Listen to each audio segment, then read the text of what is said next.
Čau visiem! Šodien es gribēju jums parādīt vienu interesantu lietu.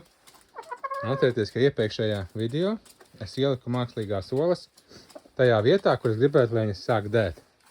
Cerība bija, bet tā bija ļoti maza. Un šodien es atnāku, attaisu vaļā vāciņu. Un ko mēs te redzam? Sistēma ir sākusi darboties. Olas sāk birt atvilkt šeit, rekur. Viss kā bija plānots, super, tas ir ļoti liels prieks. Te mēs redzam, ka vajag uzlabojumu, te ir sastūmies sienas ļoti. Un paskatāmies iekšā. Un lūk, viņas ir šeit sākušas dēt. Tā ir ļoti jauka ziņa, jo šajā vietā, ja olu izdēj, tad viņa nesasalst. Tā ka mums šodien jau ir 5, tā ir viena mākslīgā 4 oliņas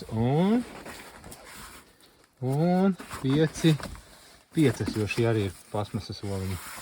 5 olas ir iedētas īstajā vietā, un 3 bija nepareizajā vietā. Tā ka mēs virzamies uz pareizo virzienu, sistēma sāk darboties. Tas ir ļoti apsveicami. Super!